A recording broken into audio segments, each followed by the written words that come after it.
this video I'll show you exactly how to make your Osmo Pocket 3 footage go from this to this using DaVinci Resolve. Let's get into it. So let's start all the way from the beginning. You just download one of our LUT products, so whether it's the free starter pack or the full LUT bundle or a separate pack, you will have a zip file downloaded to your computer. So the first thing we have to do is unzip it or extract it. So on Windows you'll have an extract all button, or you can right click and find the extract all option under your right click. On Mac you just double click the folder icon or the zip file icon and you will unzip it. So in this case I'm going to click the file, click extract all. It will then ask me which location to extract the files to. I'm just going to leave it at downloads for now. I'm going to go ahead and extract it.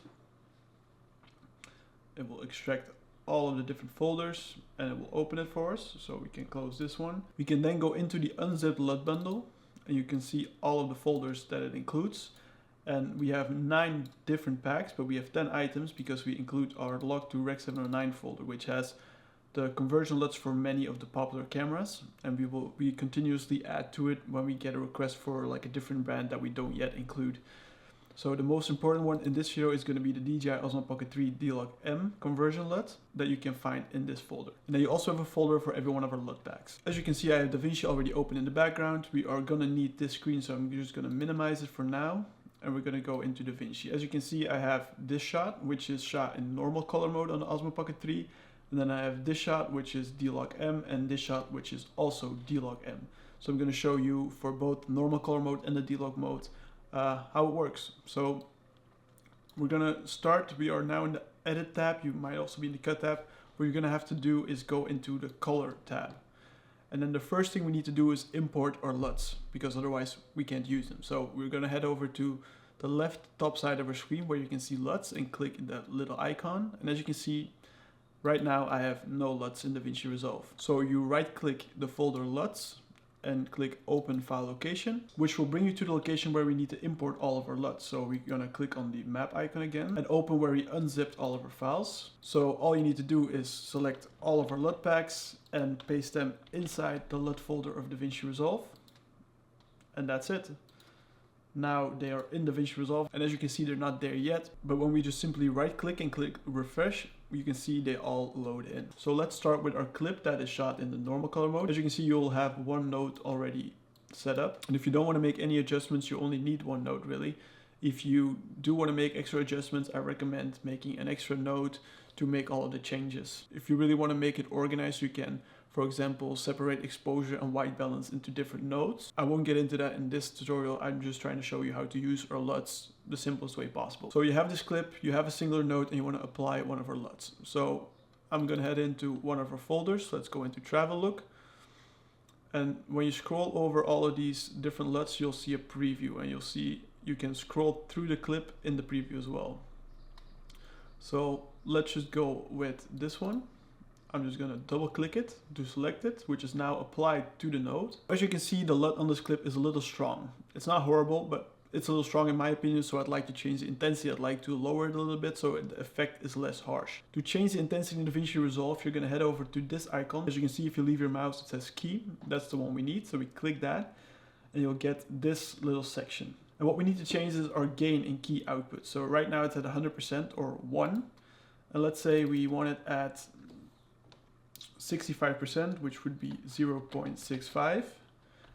And when I enter, you're going to see how it changes the clip. So it's now all of a sudden the effect is a little less strong. You can also drag the amount to change it to whatever you want. So I think for this clip we'll do around 70 somewhere, or 0.7 in this case. And that's really it. Now you've applied a LUT on a clip that was shot in normal color mode.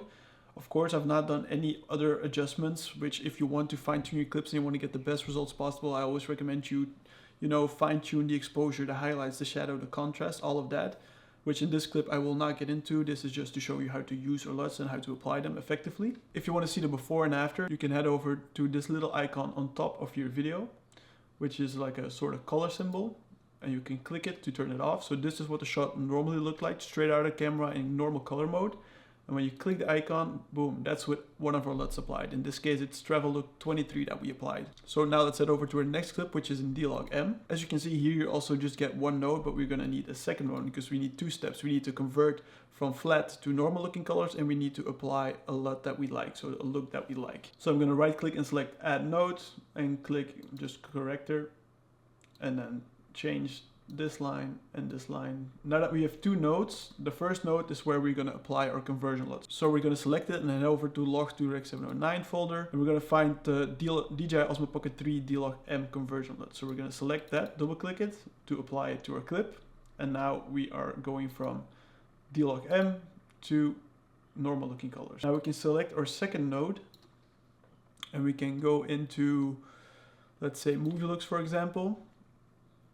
And we can hover over these different looks.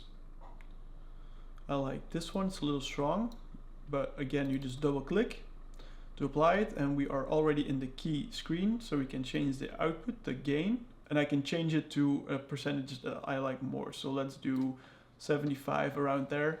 And that's how you go from this to this in just those two simple steps. So you convert it from D-Log M to normal looking colors, and you add a LUT that you like. Now let's move on to that third clip to do the same process. So again, we have only one node. We're going to right click, add node, corrector. We're going to change that line to go to this node first. You could also do it the other way around. Really doesn't matter that much in my opinion. You just need two nodes. So this node will be our conversion LUT. We go to Log to Rec 709. We choose DJI Osmo D-Log. Now it's converted from D-Log M to normal looking colors. Then we select that second node and we'll go back into travel looks for now, and we can choose a different look. As you can see, again, when you hover, the look changes. So let's see what this one is. I like this one, but again, too strong. So the main thing you will need to adjust when you apply a LUT is the intensity, and that is 9 times out of 10 already enough to make your video look a lot better. So in this case, let's dumb it down again to about 70, somewhere around that. And that's it. 2 simple steps, convert it to normal looking colors, apply a LUT, and you go from this to this, which is 2 nodes. I hope I did a good job and you now know how to use our LUTs to your advantage to make your videos look better in no time. If there's still some questions you have, or maybe I didn't explain something well enough, please feel free to reach out to me on any social platform or an email, and I will get back to you as soon as I possibly can.